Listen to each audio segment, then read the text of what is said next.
పరలోకమందున్న మా తండ్రి, మీ దయ మీ కృప మాకు అనుగ్రహించండి. మరికొన్ని సంగతులు మాకు అందించండి. చరిత్ర మూలాల్లోకి వెళుతున్నాం. మా అందరితో మీరు మాట్లాడండి. సమస్త మహిమ ఘనత మీకు ఆరోపిస్తున్నాం.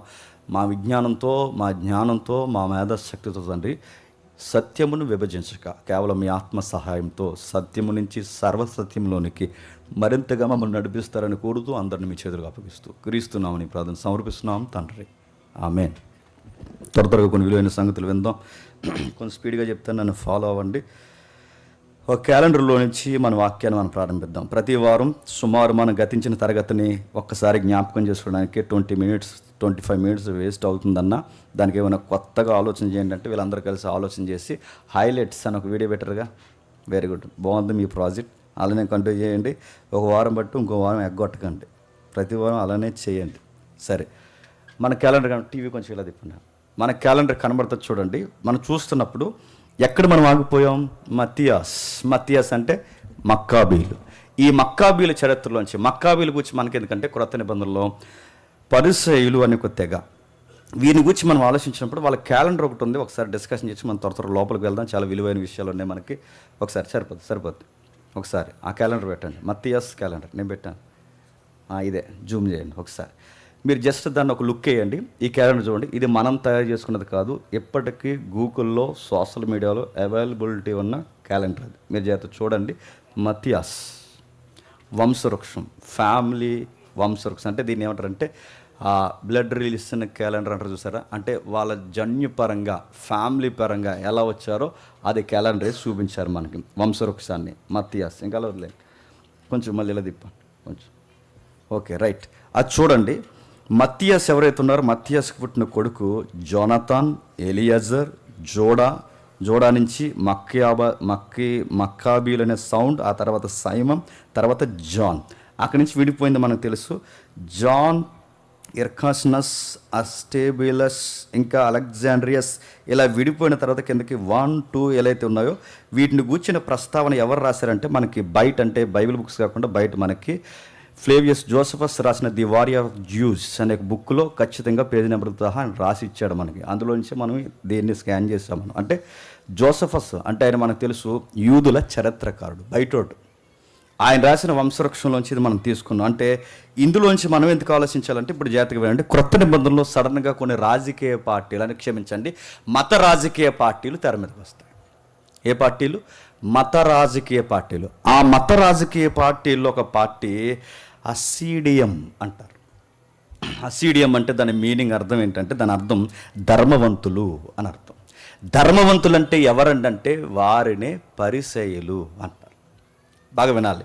ఈ వంశవృక్షంలోంచి 2 మత రాజకీయ పార్టీలు తెర మీదకి వస్తే ఈ మత రాజకీయ పార్టీలో ఒక పార్టీ పేరు అసీడియం. ఆ అసీడియం అనే పేరుకి అర్థం ఏంటంటే ధర్మవంతులు. ఆ ధర్మవంతుల్ని క్రొత్త నిబంధనలో పరిసయ్యులు అని పిలుస్తారు. అందుకే చూడండి, ప్రభు అయిన యేసుక్రీస్తు వారు కొండ మీద ప్రసంగం చెప్పినప్పుడు మీరు ధర్మము చేయనప్పుడు పబ్లిసిటీ చేసుకోకండి అంటారు. ఎందుకంటే ఈ ధర్మవంతులు, ధర్మవాదులు అంటే ఏదైతే హామ్స్ గివింగ్ ఉందో ఇతరులకి పంచి, ఆ పంచిన దాన్ని ఇతరులకి చెప్పుకునే దాన్ని ఈ ధర్మవంతులు ఏంటంటే మేము ఇది చేస్తున్నామని చెప్పుకోవడం ఇలా గొప్ప. ఎవరికి? అసీడియం రాజకీయ పార్టీకి. రాజకీయ పార్టీ ఎప్పుడు చేసిన పనులు చెప్పుకుంటేగా పార్టీకి భవిష్యత్తు ఉంటుంది.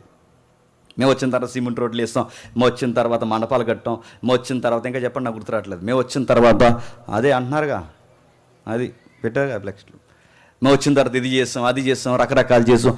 అంటే పార్టీకి ఎప్పుడు భవిష్యత్తు ఉండాలంటే చేసిన పని చెప్పుకోవాలి. ఇటీవల కాలంలో ఇప్పుడున్న ప్రభుత్వం ఏదైతే ఉందో సూపర్ 6 అని పెద్ద పెద్ద ఫ్లెక్స్లు పెడుతున్నారు చూసారా. మేము మాట ఇచ్చాం, ఇప్పుడు నెరవేరుస్తున్నాం. పెద్ద పెద్ద క్లట్ హౌస్ పెడుతున్నారుగా, అవన్నీ ఎందుకు చూపిస్తున్నారు? వాళ్ళు చేస్తున్న కార్యక్రమాన్ని ప్రభుత్వం ఎప్పుడు పబ్లిసిటీ చేసుకుంటారు. గతకాల ప్రభుత్వం ఎవరైతే వైఎస్ఆర్ ప్రభుత్వం ఉందో ఆ ప్రభుత్వం లేటుగా ఎలిగిందో లేకపోతే పబ్లిక్ అర్థమవ్వాలని చెప్పుకుంటున్నారు ఏంటో తెలియదు. కానీ ఇటీవల కాలంలో జగన్ గారు చేసిన పాయింట్ ఏంటో మనకు తెలుసు. మేము చేసింది చెప్పుకోలేదు, అదే మాకు మైనస్ అయింది అన్నట్టు.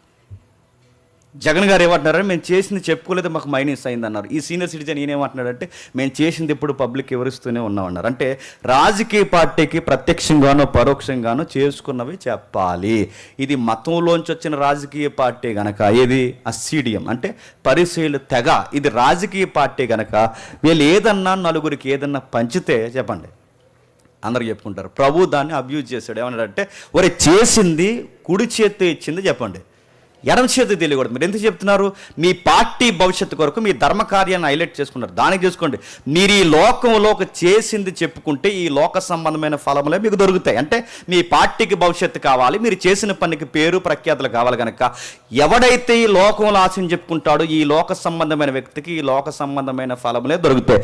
చెప్పుకోని వాడికి ఫలములు ఎక్కడ దొరుకుతాయి? పరలోకమని దొరుకుతుంది. అందుకే మీరు ఆశించిన ఫలం మీకు దొరుకునుగాక. మీరైతే పరిసయ్యుల అంటే ఎవరైతే ఉన్నారో ఈ ధర్మవంతులు ఎవరైతే ఉన్నారో మీరు చేసింది ఇతరులకి చెప్పుకోవడానికి వీల్లేదు. మీరు కుడి చేతి ఇచ్చింది చెప్పండి, మీ ఎడమ చేతికి కూడా తెలియకూడదు. దీన్ని కామెంట్ చేసాడు ఒక ఇంటర్వ్యూలో. ఆడెవడా అనుకున్న కుర్రోడు నాకు తెలుసు, మీకు తెలుసు, ఆడు పెద్ద ఫేమస్ అయ్యాడు, ఇప్పుడు లోపలికి పోయాడు, బయటకు వచ్చాడు. ఒకరోజు ఆడికి ఇంటర్వ్యూ ఇస్తుంటే ఇంటర్వ్యూ చేస్తున్నాడు, ఏమన్నాడు తెలుసా? ఆడు కుదిరింగా ఇంటర్వ్యూ తీసుకుంటే వాడినండి. నేను అనుకున్నాను ఆ టైంలో ఆడు సరిగ్గా ఇరికిపోయాడు, కానీ అలాంటి డిబేట్ కూడా ఎట్టేయాలండి వాడికి. ఆడు కామెంట్ చేస్తూ బైబిల్ వ్యాంకర్ అడుగుతుండే ఏమన్నట్టే, బైబిల్ ఇలా ఉందగా, కుడి చేతి ఇచ్చింది ఎడమ చేతి తెలియకూడదని, మరి నువ్వెందుకు పబ్లిసిటీ చేసుకుంటున్నావంటే అప్పుడు అంటున్నారు, బైబిల్ ఇలా ఉంది, కుడి చేతి ఇచ్చింది ఎడమ చేతి తెలియకూడదని ఉంటే అది బైబిల్ అండి, ఆ బైబిల్లో చెప్పి నేను పాటిస్తారేంటన్నట్టు ఎటకారపు కితాబు ఇచ్చాడు. పైగా ఏమన్నా తెలుసా? అతగాడు ఏమన్నాడంటే, బైబిల్లో చేసినవి చెప్పారు కనుకగా మనం చూసాం, ఆ బైబిల్లో కూడా చెప్పుకోకపోతే ఈరోజు ఇలా చేశారని, యేసుప్రభు ఇలా చేసిన మనకెళ్ళి తెలుస్తుంది అన్నాడు. అప్పుడు నేను అనుకున్నాను, నువ్వు త్వరలోనే పోతావరా అనుకున్నాను. నేను పోయేవాడికి ఎప్పుడు ఆ నాశనానికి ముందట చెప్పండి, ఆ తర్వాతే పోయాడు. ఒక హీరోయిన్ తెర మీదకి వచ్చింది, 500 కోట్లు. ఇంకెవడో మీకు అర్థమైపోతుంది, ఈడు 500 కోట్లు తీసుకుంటే నాకు మక్కా బుక్క అని చెప్పి బిస్కెట్ వేయడని చెప్పింది. ఆ మొత్తం మీద తీసుకెళ్ళి ఫరారైపోయాడు. ఫారెన్ వెళ్ళిపోయి మళ్ళీ ఇండియాకి వచ్చిన తర్వాత అందరికి ఎవరు ఇస్తా అన్నాడు. ఆడెవడో మీకు అర్థమవుతుందండి. నేను అడుగుతున్నాను, ఎవడైనా ఏదన్నా పబ్లిసిటీ చేసుకున్నప్పుడు దేవుడు వరకే చెప్పలేదు, ఒరే అయ్యా నీకు పబ్లిసిటీ కావాలంటే చేసుకో, నీకు ఈ లోక సమయం ఫలం కావాలంటే చేసుకో, నీ కామెంట్స్, షేర్లు, లైక్లు, డిస్లైక్లు, లేదా లైక్స్, సింబల్స్, ఆర్ట్ సింబల్స్ కావాలంటే చేసుకో, అంతేగాని అదే నీకు స్కోరింగ్ బోర్డు అనుకుంటే ఇది నీకు దక్కింది. అంతేగాని పరలోకమందున్న దేవుని దగ్గర నుంచి నీకు ఫలములు రావాలంటే దక్కవుగా గక్కు. ఈ యొక్క బుద్ధి ఫస్ట్ టైం సొసైటీలో ఎంత యాక్టివ్గా అంటే, చేసిన పనిని పబ్లిసిటీ చేసుకునే ట్రావెల్ చేసిన వ్యక్తులు ఎవరంటే పరిసయ్యులు. నెక్స్ట్ పాయింట్ మాట్లాడండి. ఎవరైతే అసీడియం అనేవారు ధర్మవంతులు పరిసయ్యులు అయితే, రెండవ పార్టీ వీళ్ళని ఎవరంటే హెలెనిస్టులు అంటారు. వీళ్ళు హెలెనిస్టులు అంటే వీరి అసీడియం అనేవారు ధర్మవంతులు. హెలెనిస్టులు అంటే ఎవరు? హెలెనిస్టులు అంటే ఎవరంటే పరిసయ్యులకు ఆపోజిట్ బ్యాచ్ ఎవరు చెప్పండి, చెప్పాలి చెప్పండి. సద్దుకైలు. అంటే పరిసయ్యులకు ఆపోజిట్ బ్యాచ్ ఎవరంటే సద్దుకైలు. అంటే సద్దుకైలు పరిసయ్యులు కూడా ఎక్కడి నుంచి వచ్చిన వాళ్ళు అన్నమాట. ఇందాక క్యాలెండర్ చూసాం, ఆ వంశ వృక్షం చూసాం. మక్కాబీల నుంచి వచ్చిన 2 పార్టీలే ఆ రాజకీయ పార్టీల తెగలే చెప్పండి, పరిసయ్యులు, సద్దుకైలు. వాళ్ళేమో అసీడియం టీం అంటారు, వీళ్ళేమో హెలెనిస్టులు అంటారు.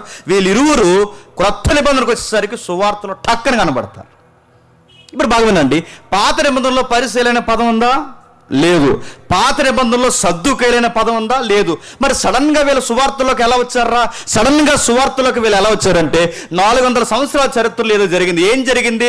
వీళ్ళ అయ్యా ఎవరో మత్తియాస్ ఏదైతే ఉన్నాడో ఆ మత్తియాస్ని సిరియా గవర్నర్ లేదా సిరియా ప్రభుత్వ వాదులు నీ బలిపీఠం మీద ఇదిగో మా దేవతకి బలి ఇవ్వయ్యా అన్నప్పుడు అతను ఒప్పక మనసు చంపుకొని మీరు నన్ను చంపండి కానీ నేను ఈ మాత్రం పని చేయను అన్నప్పుడు యూదుల్లో ఉన్న ఒక యువకుడు తెర మీదకి వస్తే ఆ యూదుల్లో ఉన్న యువకుడు ఇతడు చెయ్యని పని ఆ యువకుడు చేసినందుకు ఆ యువకుడు తల నరిగితే రాత్రికి జాతీయ స్థాయిలో హీరో అయిపోయాడు. ఎవరు?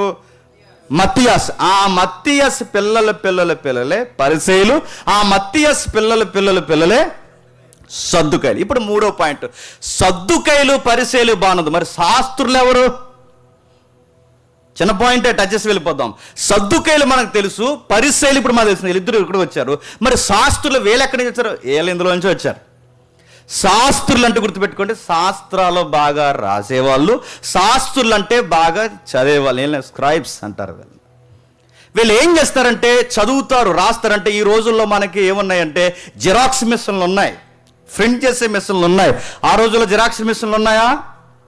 దానికి సరిగ్గా నకల్ తయారు చేసి, అంటే ఒక ఒరిజినల్కి నకల్, ఒక ఒరిజినల్కి జిరాక్స్ తయారు చేసి ఈ ఏదైతే రైటింగ్స్ రాస్తారో మక్కికి మక్కి, ఆ అంటే ఆ అంటే ఆ, ఈ అంటే ఈ, ఊ అంటే ఊ అంటే ఒరిజినల్ నుంచి ఒక్క అక్షరం కూడా పొల్లిపోకుండా వేరొక భాషలోనికి నకల్ తయారు చేసే ఈ మనుషులనే శాస్త్రులు అంటారు. ఇంకా మనకు బ్రైట్ గుర్తుండాలంటే పరిసయ్యుల్లో ఉన్న గొప్ప వ్యక్తులు అంటే పరిసయ్యుల్లో ఉన్నవారు బాగా చదువుకుని యూనివర్సిటీ లెవెల్ విద్య వాళ్ళని ఉన్నవారిని ఏమన్నారంటే చెప్పండి, శాస్త్రులు. వీళ్ళు రాజదర్బార్లో పనిచేశారు. ఎందుకంటే రాజుకు అవసరంగా మరి రాజ్యపు దస్తావేజులు చరిత్ర రాయాలంటే రాజదర్బార్లో పనిచేశారు, సునగోగుల్లో పనిచేశారు. అంటే ధర్మశాస్త్రాన్ని ఎప్పటికప్పుడు కాపీ చేయలేదు. పాత నిబంధన 5 పుస్తకాలు ఉన్నాయిగా, ఆదికాండం నుంచి ద్వితీయోపదేశకాండం వరకు. ఈ 5 పుస్తకాలకి నకలు తయారు చేయాలి. నకలు ఎవరు తయారు చేయాలి? నువ్వు నేను నకలు తయారు చేయకూడదు. ఇప్పుడంటే ప్రతి ఈదికి జిరాక్స్ కొట్లు ఎక్కువైపోయినాయి. ఆ రోజుల్లో ఎక్కడ పడితే అక్కడ జిరాక్స్లు తీయకూడదు, ఎవడు పడితే వాడు ట్రాన్స్లేషన్ చేయకూడదు, ఎవడు పడితే వాడు ఒరిజినల్కి డూప్లికేట్ తయారు చేయకూడదు. ఎవరు చేస్తారంటే యూనివర్సిటీ లెవెల్లో చదువుకున్న వాళ్ళు చేయాలి. ఆ యూనివర్సిటీ స్థాయిలో చదువుకున్నవారు ఎవరంటే చెప్పండి, శాస్త్రులు. అంటే అందుకే ఏ రోజు బాగా వినండి, ఏ రోజు జ్ఞానులు వచ్చిన తర్వాత ఆ జ్ఞానులు వచ్చి యూదుల రాజుగా పుట్టినవాడు ఎక్కడా అని జ్ఞానులు అడిగితే వెంటనే ఎవరిని పిలిపిస్తారు చెప్పండి, శాస్త్రులు ఎందుకు పిలిపిస్తారు? వీళ్ళకి రికార్డ్స్ మీద గ్రిప్ ఎక్కువ. ఏ రికార్డులో ఏముందో, ఎక్కడ ఏ పుస్తకం ఉందో, ఎక్కడ ఏ పదాలు ఉన్నాయో, ఎక్కడ ఎలా ఉందో వీళ్ళకి రికార్డ్స్ మీద గ్రిప్ ఎక్కువ ఉంటుంది. అంటే శాస్త్రులు అంటే గుర్తుపెట్టుకోండి, శాస్త్రాలు బాగా చదివే వాళ్ళే. వీళ్ళకి ఎవ్రీ సబ్జెక్ట్ తెలుసు వీళ్ళకి. రెండవది, సద్దుకైలు ఎలా వచ్చారో మనకు అర్థమైంది, పరిసయ్యులు ఎలా వచ్చారో మనకు అర్థమైంది. సుమారు 2 రాజకీయ పార్టీలు మత్తీయస్ కుటుంబం నుంచి వచ్చాయి. ఇప్పుడు మనం ముందుకు వెళుతున్నాం. ఆ టైంలో కొత్త ప్రభుత్వాలు తెర మీదకి వచ్చాయి. ఆ కొత్త ప్రభుత్వమే చెప్పండి, ఇందాక మనం మాట్లాడుకున్నాం రివ్యూలో, రోమా ప్రభుత్వం. ఆ రోమా ప్రభుత్వం ఇక్కడ జాగ్రత్త చూడండి, ఆగిపోయిందా?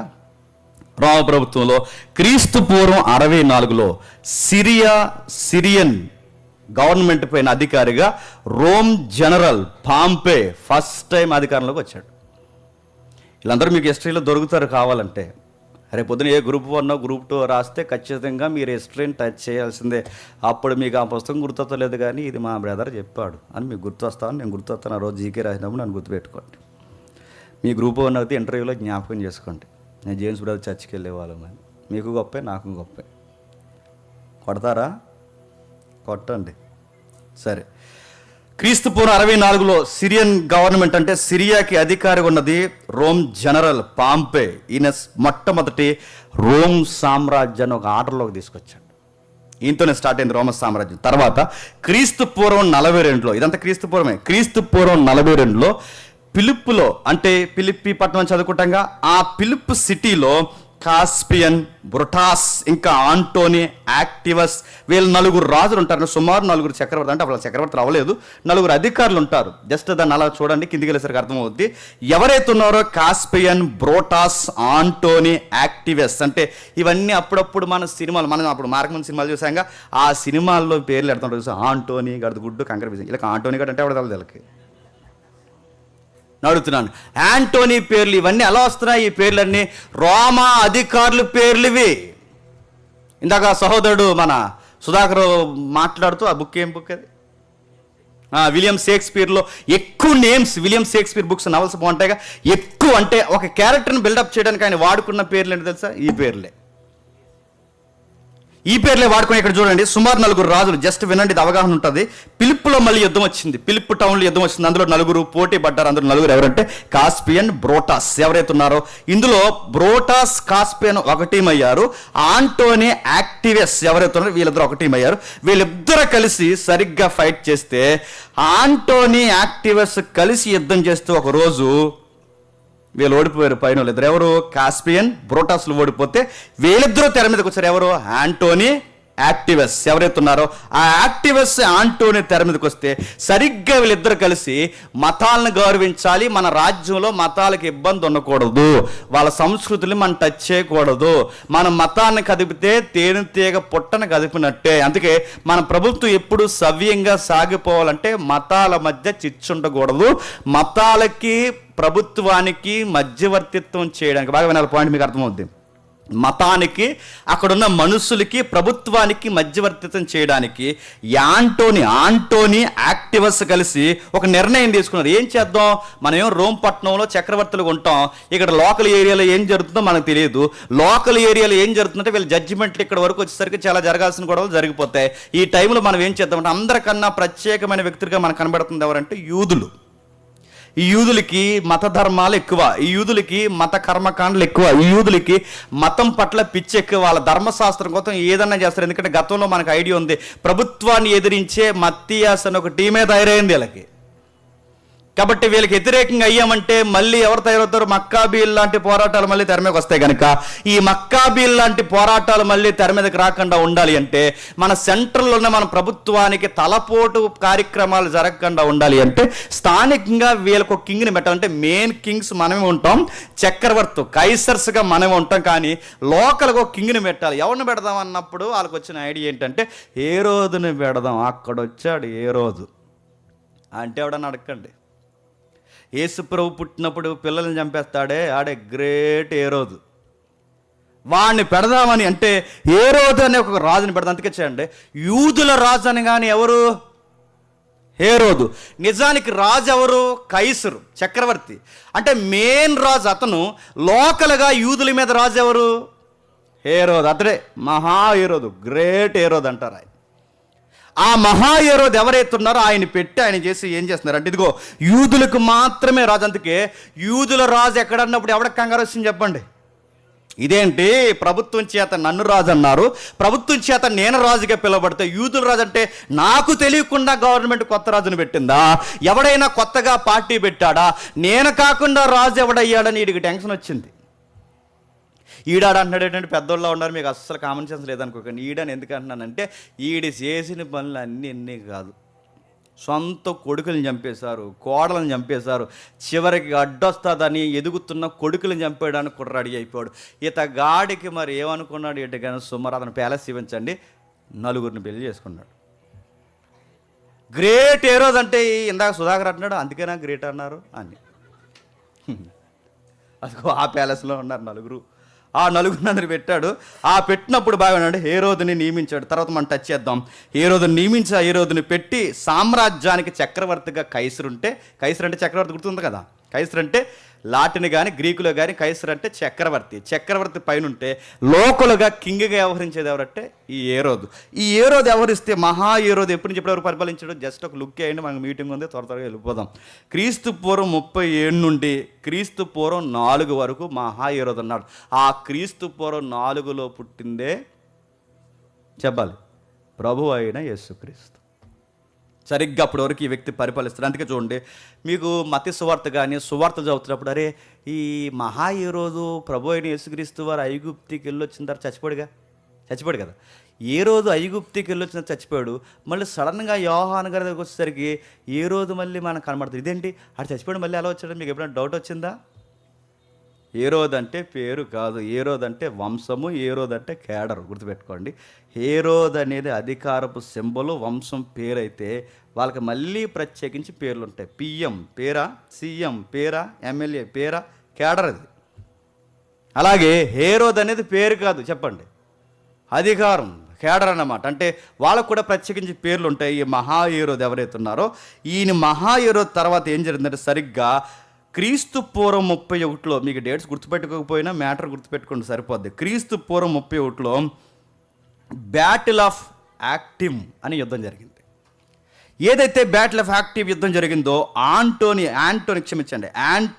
యాక్టివస్ కలిసి పరిపాలిస్తున్నారు. అంతకుముందు ఆయన ఓడించారు కదా ఇద్దరిని. ఎవరిద్దరిని? కాస్పియన్ ఎవడైతే ఉన్నాడో బ్రోటాస్లను ఓడించారు వీళ్ళిద్దరు కలిసి చక్రవర్తులు అయ్యారు. చక్రవర్తులు అయిన తర్వాత మనం ఏ రోజుని పెడదామన్నారు. ఏ రోజుని పెట్టి అంతా బాగా నడుస్తుందన్న సమయానికి మళ్ళీ ఇద్దరు గొడవ వస్తుంది. ఎవరిద్దరికి? యాంటోనీకి యాక్టివస్కి ఇద్దరికి గొడవ వస్తే, సరిగ్గా టైంలో యాంటోనీ యాక్టివస్ గెలిచాడు, యాంటోనీ ఓడిపోయాడు. ఇప్పుడు మనకి ఇతని పేరు ఎందుకండి, ఇవన్నీ మాకు ఎందుకండి అని అనుకోకండి. ఎందుకు మనకు అవసరం అంటే, ఇతని పేరు లూకా సువార్త 2వ అధ్యాయంలో ఉంటుంది. ఈయన పేరు లూకా సువార్తలు ఎక్కడ ఉందంటే ఇప్పుడు చెప్తాను వినండి. యాక్టివ్ అని ఎవరైతే ఉన్నాడో, ఆ యాక్టివ్ అని కొత్తగా గెలిచిన తర్వాత, అంటే యాక్టివ్ అని యాంటోనీ మీద గెలిచిన తర్వాత యాక్టివస్ పెట్టుకున్న పేరు ఏంటంటే ఆగస్టస్ అని పెట్టుకున్నాడు. ఏంటదా? ఆగస్టస్. ఆగస్ట్ నెల అంటాం కదా, ఆగస్ట్ నెల పేరు ఈందే. కొన్ని నెలల పేర్లు ఎందుకున్నా తెలియక కొంతమంది ఆ పేర్లు పెట్టేసుకుంటున్నారు. ఆడి పేరు కొంతమంది పేర్లు విన్నాను. కొంతమంది పేర్లు రాష్ట్రాల పేర్లు ఉన్నాయి. కొంతమంది పేర్లు ఆడి పేరు అయిపోయారంటే ఆకాశం అంటే ఆడి పేరు. ఆకాశం ఏంటరా? ఒకడేమో ఆకాశం, ఇంకోటి భూలోకం, ఇంకోటి రకాలు, ఇంకొకటి నెల, ఇంకొకటి ఆగస్టు, ఇంకొకటి సెప్టెంబర్, అక్టోబర్. ఈ పేర్లను అడగండి. నెలల పేర్లు కానీ, ప్రకృతి పేర్లు కానీ, అసలు ఈ సౌండ్స్ అన్నీ తెచ్చింది ఎవరంటే రోమ్, గ్రీక్. వీళ్ళ దగ్గర నుంచి సౌండ్స్ వచ్చినాయి. సరే, ఎవరైతే ఉన్నారో ఈయన పేరు మనకు కనబడితే ఒకసారి చూడండి. ఈయన పేరు మార్చుకున్నాడు. యాక్టివ్ అని ఎవరైతే ఉన్నాడో ఆయన పేరు అగస్టస్గా ప్రకటించుకుంటే ఈ అగస్టస్ పేరే లూకా సువార్త 2వ మొదటి వచనం కనబడుతుంది. ఒకసారి చూస్తారా? ఒకసారి చూడండి. ఒకసారి త్వరగా ముగిద్దాం. లూకా సువార్త 2వ మొదటి వచనం. లూకా సువార్త 2వ మొదటి వచనం. ఆ దినములలో సర్వలోకానికి కైసర్ ఐగుస్తు వలన. ఐగుస్తుని ఏమంటారు తెలుగులో చెప్పాలి? అగస్టస్ అంటారు. కైసర్ అంటే ఏంటి? చక్రవర్తి అయిన అగస్టస్ అని అర్థం. అంటే ఈ అగస్టస్ క్రీస్తు పోను 31లో రాజు అయ్యాడు అన్నమాట. అంటే ఆంటోనీ మహాయురోధు కలిసి తర్వాత వీళ్ళు ఏమన్నారంటే, అయ్యా ఇక మేము ఎదిరించే ఆలోచనలు మాకు ఏమీ లేవు, మేము ఏం చేస్తామంటే నీకు సపోర్ట్ చేస్తామని వాళ్ళిద్దరూ సహకారులుగా మారిపోతే మొట్టమొదటి రోమ్ చక్రవర్తి ఎవరంటే గుడ్డుగా గుర్తుపెట్టుకోండి. మొట్టమొదటి రోమ్ అంటే చక్రవర్తి అనే పేరు రికార్డ్స్లో కూడా తెచ్చింది ఎవరంటే అగస్టస్సే. మొట్టమొదటి అగస్టస్ ఆయనే. తర్వాత జూలియస్ అంతకుముందు జూలియస్ ఉంటాడు, కానీ రికార్డెడ్గా వచ్చింది ఎవరంటే అగస్టస్ తెర మీదకి వస్తాడు. ఆ తర్వాత ఏమైందో మనకు తెలుసు. ఏ రోజు యొక్క కుటుంబం మనకు తెలుసు. ఏ రోజు ఒకసారి ఏ రోజు వంశవృక్షం వేయండి. ఆ తర్వాత ఏ రోజుకి 4 భార్యలు చేసుకుని ఆ 4కి 4 పేర్లు ఉన్నాయి. మరియమిన్, మాల్తాస్, మరియమిన్ 2, క్లియోపాత్ర. ఈ 4 చేసుకుంటే ఈ 4కి రకరకాల పిల్లలు పుడితే ఆ 4 ఈ వంశవృక్షం మీరు అంతా వివరించలేదు, ఎందుకంటే టైం సరిపోదు మనకి. అదే వాళ్ళ వంశవృక్షం. ఈ మహాయరోధు ఎవరైతే ఉన్నాడో ఆ మహాయరోధుకి ఆ రెడ్లో ఉన్నాయి చూసారా, ఇదిగో బలేటర్ రెడ్, ఆ 4 భార్యలు అన్నమాట. డేంజర్ జోన్ అని ఆ నలుగురు పెట్టారు. ఆ 4 పుట్టిన తర్వాత గ్రీన్లో పిల్లలు పుట్టారు. ఆ పిల్లలు మళ్ళీ ఏ రోజులు అయ్యారు. ఈ 2లో కనబడుతుంది చూసారా, ఫిలిప్. అది క్షమించారు, రెండో నెంబర్లో బ్లాక్లో 2 హైలైట్ చేశారు కదా, 1 2 3 అదే గ్రీన్లో 2. హేరోదు ఫిలిప్. ఈ ఫిలిప్ అనగానే మీకు టక్కన సైట్ అవ్వాలి. ఈ హేరోదు ఫిలిప్ ఎవరంటే అక్కడి నుంచి ఒక కార్నర్ గుర్తుంది చూడండి. కార్నర్లో జాన్ ద బాప్టిస్ట్ కింద. ఈ జాన్ ద బాప్టిస్ట్కి ఒక బాణం గుర్తు వేసేటువంటి చివరికి ఇలాగ ఒక బాణం గుర్తు ఒక సంఖ్య వేసి దానికి ఒక రిబ్బన్ కట్టింగ్ ఇచ్చి అక్కడ వేసారు చూడండి. ఇక్కడ ఫిలిప్కి ఆ పైన ఆ రిబ్బన్ కట్టింగ్ నాకు కనబడలేదు. ఆయన పేరు ఏం పేరు? 6 అది. ఆయన పేరేంటి? ఏరోదు అంతిపస్. బాగుండే. అంతిపస్సు ఫిలిప్పు. బాగుండండి. అంతిపస్సు ఫిలిప్పు తల్లులు వేరు కానీ చెప్పండి, తండ్రి ఒక్కడే. తల్లులు వేరు, తండ్రి ఒక్కడే. అంటే ఇప్పుడు అంతిపస్సు ఫిలిప్పు ప్రత్యక్షంగానో పరోక్షంగానో అన్నదమ్ములు. ఎవరికి? హేరోదుకు, గ్రేట్ హేరోదుకు పుట్టారు 2 అన్నదమ్ములు. ఈ కుదురున్న ఆవిడ, ఈ ఫిలిప్పుని చేసుకున్న ఆవిడ, ఈవిడ పేరు ఏరోదే, మళ్ళీ ఆవిడ పేరు ఏరోదియా అని చదువుకుంటాంగా. ఈవిడ ఏం చేస్తుందంటే ఈ ఫిలిప్పుని చేసుకున్నప్పుడు ఒక కూతురుని కానీ ఎక్కడి నుంచి వెళ్ళి అంతిపస్ గారిని చేసుకుంది.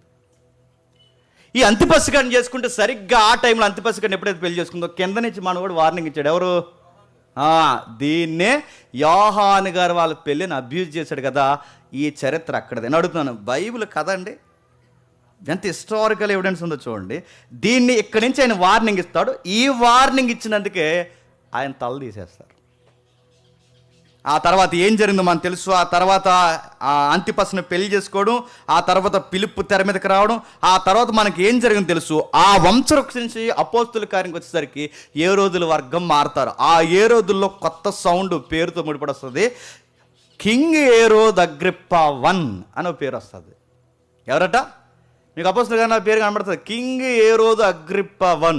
కింగ్ హేరోదు అగ్రిప్పా 1 మనకి ఎక్కడ కనబడతాడంటే అపోస్తుల కార్యము 12వ అధ్యాయం చదువుతున్నప్పుడు యోహాను గారు సహోదరుడైన యాకోబుని చంపేస్తారుగా కత్తి చేత. ఆ యోహాను గారు సహోదరుడైన అందులో ఉంది చూడండి, యోహాను సహోదరుడైన యాకోబుని చంపుతారు కత్తి చేత. ఆ కత్తి చేత చంపినోడు పేరేంటంటే అగ్రిప్పా 1. అంటే ఈడు కూడా హేరోదు వర్గమే. ఆ తర్వాత భాగమేనండి. ఆ తర్వాత యాంటోనియస్ ఫిలిక్స్ ఎవరైతున్నాడో అగ్రిప్పాలోంచి వచ్చిన మరొక బ్యాచ్ యాంటోనియస్ ఫిలిప్స్. ఈయన ఎవరు చేస్తారంటే పౌలు గారు ఉన్నారు చూసారా, ఈ పౌలు గారు చెరకెళ్ళి ఆర్గ్యుమెంట్లు చేస్తుంటాడే ఈ ఫిలిక్స్తోనే. అంటే ఈ అధికారులందరూ దేనికి సంబంధించిన వారు? ఏ రోజు వర్గానికి సంబంధించిన వారు. ఏ రోజులు ఎలా వచ్చారు మీకు అర్థం కావాలి. ఆ రోజు యాంటోనీ ఎవరైతే ఉన్నారో మిగిలిన ఇద్దరు రాజులు కలిపి లోకల్గా ఒక కింగ్ ఉంటే బాగుంటారు అని పెట్టుకున్నారు. ఈ ఏ రోజు వర్గం ఎలా వచ్చిందంటే ఇంకా మనం మూలాకపోతే ఆ లోతు గారి కుటుంబీకులు ఉన్నారే, ఆ పిల్లలు పుట్టారు కదా, ఆ పిల్లలకు పుట్టిన వాళ్ళు అంటారు వాళ్ళ బ్యాచ్. అంటే ఒకదానికొకటి, అంటే మోయాబీలు, అమోనీలు, రకరకాల వర్గాలు ఉన్నాయి చూస్తారా. వాళ్ళు క్షమించండి యోసేపుకి ఆపోజిట్ కూడా ఎవరు? యాసావు. యాకోబు, క్షమించండి, యాకోబుకి ఆపోజిట్ కూడా ఎవరు? ఎదోమీలు. యాసావు ఉన్నాడుగా. ఆ ఎదోమీలు అంటే ఎదోమీలు వర్గం నుంచి వచ్చిన వారే హెరోది. అందుకే వీళ్ళు ప్రత్యక్షంగానో పరోక్షంగానో అన్నదమ్ములే. ఎవరికి?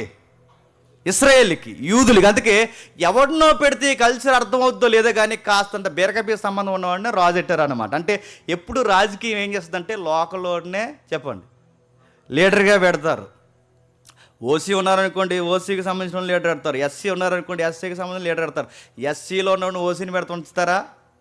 ఓసీలో ఉన్నవాడిని దగ్గరికి తీసుకెళ్ళి ఎస్సీ వాడిని క్యాండిడేట్ పెడితే ఉంచుతారా? ఉంచరు. ఎందుకంటే అది పొలిటికల్, అంతే. ఆ మూమెంట్ ఎక్కడోని అక్కడ పెట్టాలి. అలా పెట్టారు. ఆ తర్వాత ఏం జరిగింది మనకు తెలుసు. ఆ తర్వాత వర్గాలు విడిపోయి, ఆ విడిపోయిన వారు పెద్దోళ్ళు అయ్యారు, వాళ్ళు అధికారులు అయిన తర్వాత అగ్రిప్ప 1 అపోస్తుల కార్యంలో పేతురుని అరెస్ట్ చేసి యాకోబుని కత్తి చేత చంపేశారు. ఆ కింద ఉన్న మరొకడు ఫిలిక్స్ ఎవడైతే ఉన్నాడో పౌలు గారితో చాలా ఇబ్బందులు కలిగించి పౌలు గారిని కూడా చంపే ప్రయత్నాలు, కేసులు ఇరికించారు. సరిగ్గా మహా ఏ రోజు చేసింది బాగానండి మంచి పని ఏమనంటే, వీళ్ళంతకు మళ్ళీ ముందుకెళ్తే ఈ మహా ఏ రోజు చేసిన మంచి పని ఏదన్నా ఉందంటే దేవాలయాన్ని విస్తరింపజేశాడు. అర్థమైపోతే ఒకవేళ ఇంటికి వెళ్ళి రేపు పొద్దున ఒకసారి వినండి, మీటింగ్ ఉంది. సరే చూద్దాం. ఈ మహా ఏరోదు ఎవరైతున్నారో ఈ దేవాలయం మీకు సెంటర్లో ఒక బిల్డింగ్ కనబడుతుంది చూసారా, అది సెంటు స్థలం గవర్నమెంట్ ఇచ్చింది అనుకోకండి. జెరుబ్బాబెల్ ఉన్నాడు చూసారా, జెరుబ్బాబెల్ ఉన్నాడే. ఆ జెరుబ్బాబెల్ అంటే సరిగ్గా ఈ నెహెమ్యా కాలంలో జెరుబ్బాబెల్ మళ్ళీ రిటర్న్ జర్నీ మనం మాట్లాడుకున్నాగా. వాళ్ళు వచ్చిన తర్వాత జెరుబ్బాబెల్ అయాములో సొలొమోను మందిరాన్ని రెండవసారి కట్టిన బిల్డింగే చెప్పండి. ఆ మధ్యలో కట్టారు సార్, అదే సొలొమోను టెంపుల్. అదే ఆ చిన్నదే. అంటే సొలొమోన్ చాలా పెద్దది కట్టాడు. తిరిగి వచ్చిన తర్వాత వాళ్ళు కట్టింది ఎంత అంటే అదిగో అంత కట్టారు. ఆ కట్టిన తర్వాత మహా ఏ రోజు వచ్చి ఏం చేశారంటే ఈ గ్రీన్ కనబడుతుంది చూసారు, మొత్తం ఈ ప్రాకారం ఏదైతుందో ఈ వాల్స్ అన్నీ కట్టించారు. లోపల స్థలాలు ఎడాల్పు చేశాడు. ఆ కిందికి మీరు వస్తే ఇక్కడ రైల్వే భోగిలో కూడా కనబడుతుంది చూడండి, ఆ పైన అది ఆ పైన కనబడుతుంది చూస్తారా. ప్రత్యేకమైన ఉన్నతమైన వ్యక్తులకి కొత్త గృహాలు ఏర్పాటు చేశాడు. ఇవన్నీ మాకెందుకు చెప్తున్నామంటే ఉదయం మా కాకినాడ చర్చ్లో నేను డిస్కషన్ చేశాను ఈ పాయింట్, ఒకసారి మీకు కూడా చెప్తాను వినండి.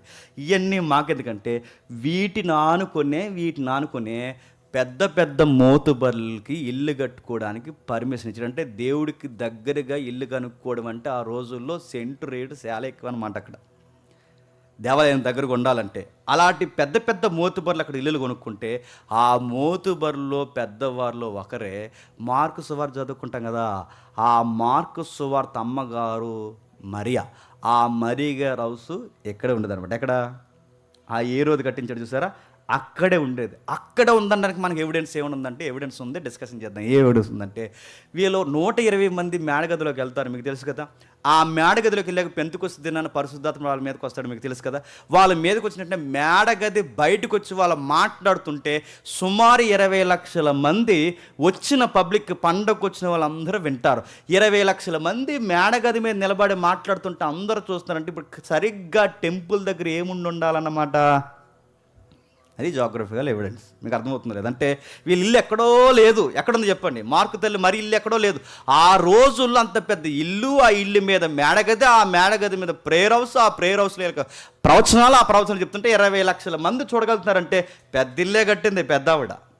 పైగా ఎవరింట్లో అయినా ప్రేయర్ పెడితే ఆ రోజుల్లో చంపేసేవారు. ఎవరింట్లో అయినా ప్రేయర్ పెడితే ఆ ఇంటి వారిని కూడా ఇబ్బంది పెట్టారు. వీళ్ళ ఇంట్లో ప్రార్థనలు పెట్టినా ఎవరు ఏం చేయలేకపోతున్నారంటే వీళ్ళకి ఫేమ్ ఉంది, నేమ్ ఉంది, చెప్పండి, మనీ ఉంది. అందుకే వాళ్ళ గొప్పింటోళ్ళు. మార్క్ అనగానే చిన్నింటోడేం కాదు, లగ్జరీ లైఫ్ వదిలేసుకుని వచ్చి యేసుప్రభు కొరకు చనిపోయిన కుర్రోడు. మరో కామెంట్ ఏంటి చెప్పనా, యేసుప్రభు వారిని అరెస్ట్ చేసినప్పుడు గెత్సేమనే వనములో ఒక పొడుచువాడు నార వస్త్రాలు ధరించిన వాడే వస్త్రాలు వదిలి నగ్నంగా పారిపోయడం చదువుకుంటాం చూసారా. ఆ కుర్రోడు ఎవరు అనుకుంటున్నారు? మార్క్ అనే అంటారు. ఆయన అక్కడికి ఎందుకు వెళ్ళంటే, నార వస్త్రం అనగానే నైట్ డ్రెస్సులు ఎవడో పడతాడు వేసుకోడు, గుర్తుపెట్టుకోండి. నైట్ డ్రెస్సులు వేసుకునే బ్యాచ్ ఎవరు? రిచ్ పీపుల్స్ వేసుకుంటారు. ఆ రోజుల్లో నార వస్త్రం వేసుకున్న కుర్రోడు ఎవరు? నార వస్త్రాలు వేసుకోరు ఎవరు? వీళ్ళు చేపలు పట్టి వేసుకుంటారు. వీళ్ళు ఎవరు? వీళ్ళు వేసుకోరు. ఎవరు వేసుకోరు? శిష్యులు నైట్ డ్రెస్ ఒకటి, పగల డ్రెస్ ఒకటి ఉంటుంది, వాళ్ళకి ఒకటే డ్రెస్సు. పేదరు గారు చేపలు పడితే బట్టలు వేసుకోడట. ఆ చివరి సువార్తలో ఉంటుంది, మీరు చదివేరు లేదో. ఆ చివరి సువార్తలో ఆ బట్టలు వేసుకోడా, ఎక్కడ యోహాను సువార్త చదువుతున్న మొత్తం బట్టలు. అసలు ఆయనకి సిగ్గు భయం ఏముండదండి. పేదరికి అదో రకం, ఆ మనిషి అదో వ్యవహారం వేరు. అలా లా ఉంటాడు ఆయన. అక్కడ ఉన్నప్పుడు ఆయన బట్టలు పడుతుంటే అప్పుడు అంటారు పక్కన ఉన్న శిష్యులు ఏమంటారంటే, ఓ ఈ పేదరు వచ్చింది ఎవరో తెలుసా, ప్రభు నేర్చుకుని అని వెంటనే సముద్రంలో దూకుతాడు. ఎవరు? పగలే బట్టలు వేసుకురండి, నైట్లు వేసుకుంటారా? నడుతున్నా. అలాంటిది ఒక నైట్ డ్రెస్సు, సన్నపు నార వస్త్రాలు వేసుకుని వచ్చినట్టు కుర్రోడు ఎవరంటే హిస్టరీలో కామెంట్స్లో ఉంది. రాత్రి డిస్కషన్ చేసినప్పుడు ఆ పాయింట్ భలే అనిపించింది. అంటే ఏం చేశారంటే, ఈ ఎవడైతే యోధ ఉన్నాడుగా, ఈ యోధ అట యేసు ప్రభువుని అప్పగిస్తున్నాడని ఇన్ఫర్మేషన్ అట ఈ అబ్బాయికి వీళ్ళ ఫ్యామిలీకి తెలిసిందంట. ఈ వార్త ప్రభువు చెప్పడానికి పరుగున వస్తున్నాడట. ఇదిగో యోధ కొంతమంది బెటాలియన్స్ పోలీసుని తీసుకుని వచ్చి ప్రభుని చాలా పన్నాగంతో పని అప్పగించేస్తున్నాడు. ఇది అర్జెంటుగా ప్రభువు చెప్పాలని నైట్ డ్రెస్లో ఉండగానే పరిగెట్టుకొచ్చాడు. అప్పటికే ప్రభుని అరెస్ట్ చేసిన అరెస్ట్ని చూసి భయపడిపోయి ఆ వస్త్రాలు ఇలా పట్టుకుంటే ఆవిడ సిరిగిపోయిన వెంటనే వదిలేసి చెప్పండి పారిపోయిన కుర్రోడు. ఆ లవ్స్ ఎక్కడ ఉండదట? ఎక్కడ? హేరోదు కట్టించాడు చూసారా, అక్కడే ఉండదట. అక్కడే అంటే మహాహీరో చేసిన పని ఏంటంటే, దేవాలయానికి గేట్లు పెట్టించాడు, దేవాలయానికి గొప్ప ప్రాకారాలు కట్టించాడు, దేవాలయానికి గొప్ప వ్యక్తులకి భక్తి భావాలు ఉన్నతమైన స్థాయిలో ఉన్న వారికి చక్కగా హౌసెస్ ఇప్పించాడు. ఇది ఆ తర్వాత ఏం జరిగిందంటే సీజర్స్ స్టార్ట్ అయ్యారు. ఒక్కసారి ఆ క్యాలరీ తమ్ముడు ఎవరైతే ఉన్నారో జూలియస్ సీజర్ ఒకసారి చూద్దాం. రోమ్ చక్రవర్తుల యొక్క పరిపాలన కిందకు వచ్చేసరికి ఏం జరిగింది? ఎందుకు చెప్తున్నానండి, ఈరోజు 400 సంవత్సరాల చరిత్ర ముగిసిపోద్ది. చాలా వరకు ముగించే ప్రయత్నం మనం చేద్దాం. బాగానండి, మీకు కనబడుతుందిగా, నాకేం కనబడట్లేదు, మీకు కనబడుతుంది కదా? ఓకే, అక్కడ మనకు కనబడుతుంది మొట్టమొదటి జూలియస్ సీజర్, అగస్టస్, టిబేరియస్ అంటే వీళ్ళు మెయిన్ అన్నమాట. మిగిలిన కిందలు ఉన్నారు, వాళ్ళందరూ మనకి అంటే తర్వాత మనకి అక్కడక్కడ చరిత్రలు కనబడతారు, బైబిల్ అక్కడక్కడ టచ్ అవుతారు, వెళ్ళిపోతారు. ముఖ్యంగా రోమ్లో పరిపాలించిన చక్రవర్తులు ఎవరంటే జూలియస్ సీజర్, అగస్టస్, టిబేరియస్. వీళ్ళు ఎవరైతే పరిపాలిస్తారో సరిగ్గా వీళ్ళు పరిపాలిస్తున్న టైంలో రాజకీయం ఊపందుకుంది, చరిత్ర ఊపందుకుంది, సంస్కృతి ఊపందుకుంది, రోడ్లు వేస్తున్నారు, సంస్కృతి కడుతున్నారు, ఒకటి రెండు కాదు ఇంకా పట్టణాలు కడుతున్నారు. ఇవన్నీ డెవలప్ అవుతున్నప్పుడు సరిగ్గా అదే టైంలో గలతీ పత్రిక రాస్తున్నాడు. ఎవరు? పౌలు గారు. అర్థమైందని అనుకుంటున్నా. సరిగ్గా గలతీ పత్రిక రాస్తున్నప్పుడు ఒక మాట రాశాడు. ఆ ఒక్క మాట ఈ 400 సంవత్సరాల చరిత్రకి ఆ ఒక్క మాట చెప్పండి నిలువెరుతో అర్థం పడుతుంది. ఏం రాశాడు? ఒక్కసారి గలతీ పత్రిక తీయండి, ఎంత బాగుంటుందో ఆ మాట ఒకసారి తీయండి. అందరూ చూడండి. గలతీ పత్రిక 4వ అధ్యాయం, గలతీ పత్రిక 4వ అధ్యాయం 4వ వచనం నుండి. అయితే కాలము పరిపూర్ణమైనప్పుడు దేవుడు తన కుమారుని పంపెను. కాలము పరిపూర్ణమైనప్పుడు చెప్పండి, యేసు ప్రభు ఎప్పుడు పుట్టాలో దానికి టైం సెట్ చేసింది ఎవరట? దేవుడు. ఇప్పుడు చెప్పండి, కాలము పరిపూర్ణమైనప్పుడు తన కుమారుని పంపండి. కాలం పరిపూర్ణం అవడం ఏంటి? పోనీ ఈ మాట పౌలు గారే అన్నారా? యేసు ప్రభు కూడా అన్నాడు. ఎక్కడ? మార్కు సువార్త ఒకసారి చూడండి. మార్కు సువార్త 1వ అధ్యాయం 15వ వచనం. మార్కు సువార్త 1వ అధ్యాయం 15వ వచనం. మార్కు సువార్త 1వ అధ్యాయం 15వ వచనం. కాలము సంపూర్ణమైనది, దేవుని రాజ్యము చెప్పండి సమీపించుచున్నది. ఇప్పుడు చెప్పండి, టైం అంటే పౌలు గారు టైం సమీపించింది అంటాడు, ప్రభు అయిన యేసుక్రీస్తు వారు సరి అయిన టైం వచ్చిందంట. ఇది అన్నిటికీ సరి అయిన సమయము. కాలము సంపూర్ణం అవడం అంటే ఏంటి? కాలం సంపూర్ణం అవడం అంటే ఇక్కడ బైబిల్ సెన్స్లో మనం అర్థం చేసుకుంటే కాలము సంపూర్ణం అవడం అంటే యేసు ప్రభు మొదటి రాకడకి తగిన సమయం అన్నమాట. రెండవది, కాలము సంపూర్ణం అవడం అంటే సువార్త వ్యాప్తి సరిగ్గా జరగడానికి సరి అయిన సమయం అన్నమాట. మాకు అర్థం లేదంటే అని నాకు అర్థమవుతుంది. బాగా వినండి, మాకు అర్థమైనట్టుంది, అర్థం అవ్వలేదని నాకు అర్థమవుతుంది. అంటే ఏంటి కాలము సంపూర్ణం అవడం అంటే ప్రభు అయిన యేసుక్రీస్తు వారు పుట్టడానికి సరి అయిన సమయం, సువార్త వ్యాప్తికి సరి అయిన సమయం. అప్పుడప్పుడు మనకు డౌట్ వస్తుంది, యేసు ప్రభు ఇప్పుడు పుడితే బాగుండని. నువ్వు అనుకుంటే పుట్టడా అయినా? యేసు ప్రభు సువార్త శిష్యులు ఇప్పుడు ఉంటే బాగుండు, నేను కూడా వెనకాల తిరుగుదామని. ఎక్కడే తినంగా తిరగం, మళ్ళీ వెనకాల తిరిగితే పేదరికి తలపడ తెచ్చేస్తాం మనం. అప్పుడప్పుడు అనిపిస్తుంది చూడండి, పేతురుతుంటే బాగున్ను, యోహానుతుంటే బాగున్ను అని అడుగుతున్నాను. పేతురు ఎప్పుడు పుట్టాలో, పౌలు ఎప్పుడు పుట్టాలో, యోహాన్ ఎప్పుడు పుట్టాలో, అపోస్తులు ఎప్పుడు పుట్టాలో, ప్రభువు ఎప్పుడు పుట్టాలో పక్కా ప్రణాళికని, టైంని సెట్ చేసి హిస్టరీని, రిలీజన్స్ని, గవర్నమెంట్ని అన్నిటిని ఒక లైన్లోకి తీసుకొచ్చి అలా కథని, కథాంశాన్ని, చరిత్రని, కథ, స్క్రీన్ ప్లే, దర్శకత్వం వెనకుండి అదృశ్య హస్తంగా పనిచేస్తూ కొడుకొచ్చే సమయానికి, కుమారుడు వచ్చే సమయానికి హిస్టరీని అలా ప్లాట్ఫామ్గా దేవుడు రెడీ చేశాడంట. ఎందుకు చేశాడట? ఆ టైంలో అంటే 2000 సంవత్సరాల క్రితమే యేసుప్రభు ఎందుకు పుట్టాలట? ఇప్పుడు పుడితే 21వ శతాబ్దం 22వ శతాబ్దంలో పుడితే బాగుండు కాదంట అని మనకు అనిపిస్తుంది. 2000 సంవత్సరాల క్రితం ఎందుకు పుట్టాడు? అపోస్తులు మొదటి శతాబ్దంలోనే ఎందుకు పుట్టారు? అప్పుడే ఎందుకు పుట్టారంటే ఇప్పుడు బాగా వినండి. సుమారు హిస్టరీ ఎప్పటి నుంచి వింటున్నాం మనం? సుమారు 400 సంవత్సరాల చరిత్ర ఒక 3-4 తరగతుల నుంచి వింటున్నాం. ఈ 3-4 తరగతుల్లో మనం ఎక్కువ టచ్ చేసింది ఏంటంటే రాజకీయం ఎలా వ్యాప్తి చెందిందో చూసాం. ఏ గవర్నమెంట్ యాక్టివ్గా రాజకీయాన్ని తీసుకొచ్చిందో చూసాం. రెండవది, గ్రీకుల సంస్కృతిని ఎలా గ్రీకులు స్థిరపరిచారో చూసాం. మూడవది, యూదులు మతపరంగా ఏ వాటికి వారు విలువనిచ్చారో చూసాం, ఇంకా చూడబోతున్నాం. అంటే ముఖ్యంగా కాలము సంపూర్ణ, బాగా వినాలి, ఒక్క పాయింట్ మీకు అర్థమైతే ఈ 3-4 వారాల తరగతి నేను చెప్పిన దానికి ఫలం ఉంటుంది, గుర్తుపెట్టుకోండి. ఇదొక్కటి మీకు అర్థం కాకపోతే ఇన్ని రోజులు మనం ఏం మాట్లాడుకున్నాం అర్థం పడుతూ ఉండదు, గుర్తుపెట్టుకోండి.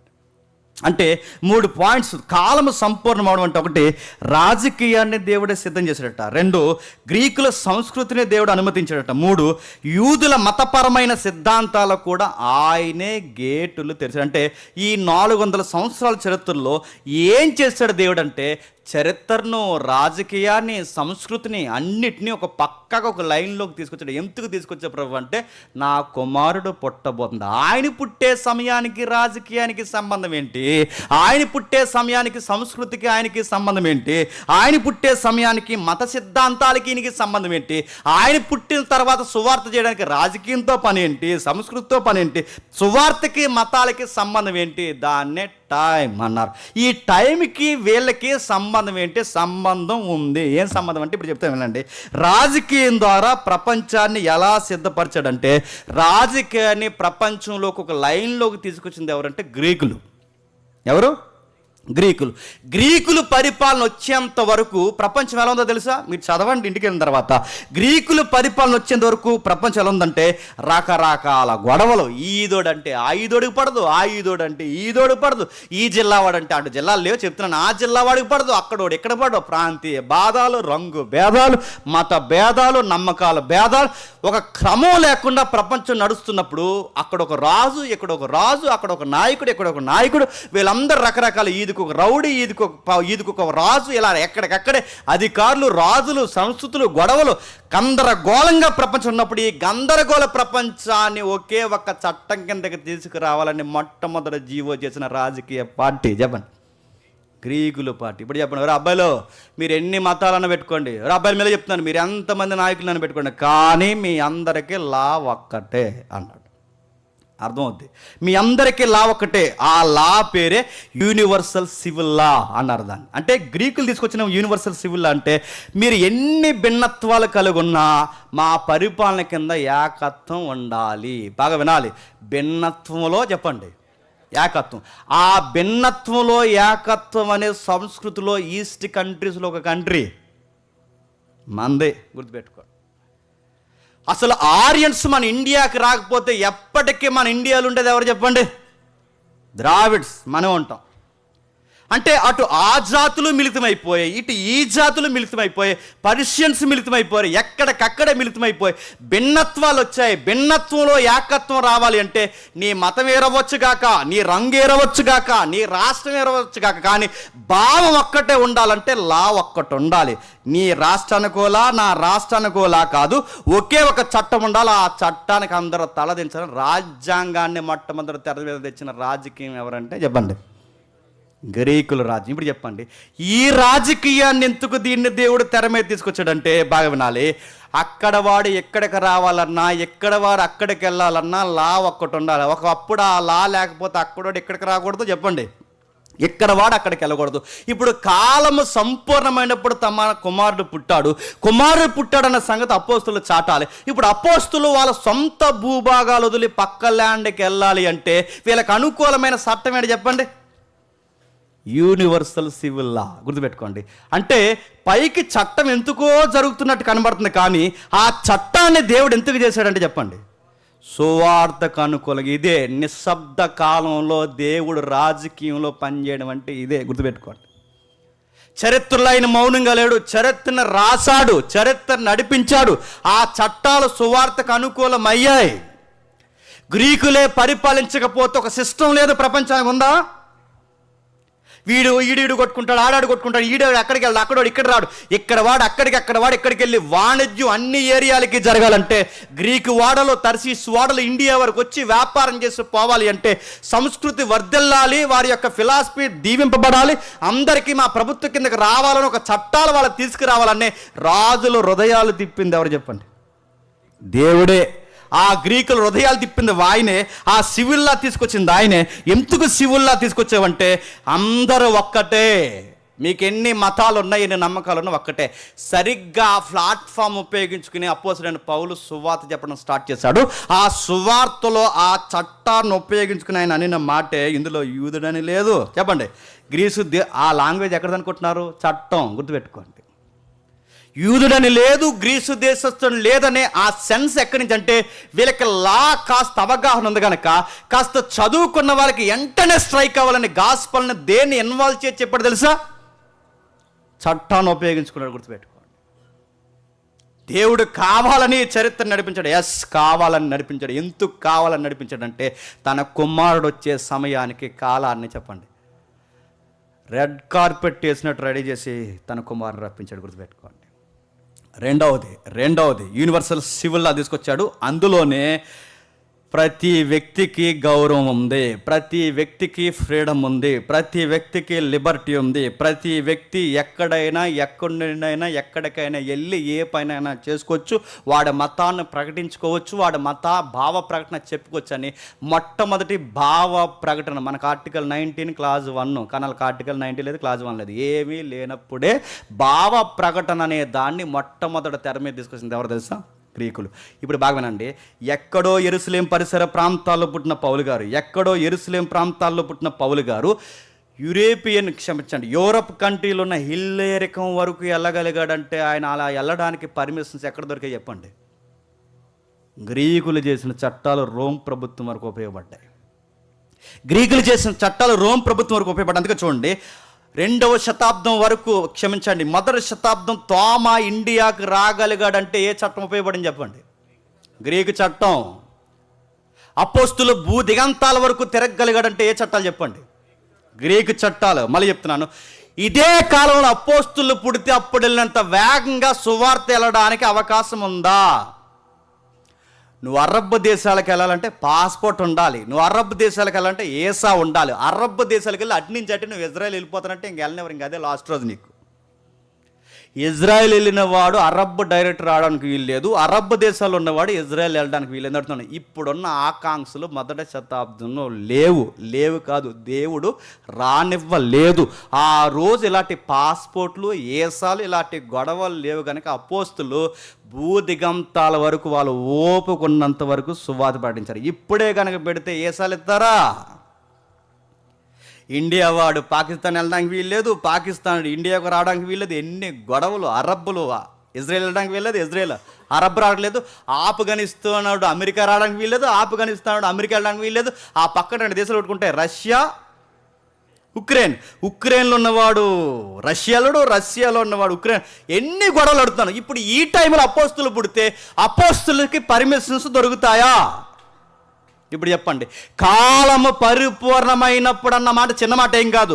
దేవుడికి తెలుసు రేపు భవిష్యత్తులో పాస్పోర్ట్లు, ఏసాలు, గొడవలు, కంట్రీలు, ఐక్యరాజ్య సమితులు ఎక్సెట్రా ఇవన్నీ భవిష్యత్తు జరిగిన దేవుడు తెలుసు కనుక అపోస్తులను ఇప్పుడు పుట్టించే కన్నా చెప్పండి అప్పుడు పుట్టడమే మెన్ననుకున్నాడు కనుక అప్పుడు పుట్టించాడు, చట్టాలు చేయించాడు.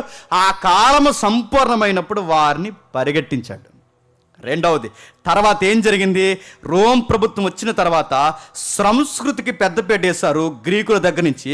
వాళ్ళు వచ్చిన తర్వాత రోమీలు బాగా ప్రపంచంలో డెవలప్ చేసింది ఏంటంటే, సిస్టమేటిక్గా లేని ప్రపంచానికి పీస్ అంటే ఏంటో పరిచయం చేశారు. గొడవ పెట్టుకోకండి, ఇక్కడ దొంగ డకైటీ తీసి లోపల పడేయండి. అందుకే చూడండి, బరబ్బని అరెస్ట్ చేశారు ఎవరు? రామా ప్రభుత్వమే. దారిదోపిడిగా అరెస్ట్ చేశారు ఎవరు అంటే, ఖైదీలు, అరెస్టులు, సమాజానికి ఇబ్బందికరంగా ఉన్న వ్యక్తిని అరెస్ట్ చేయాలి.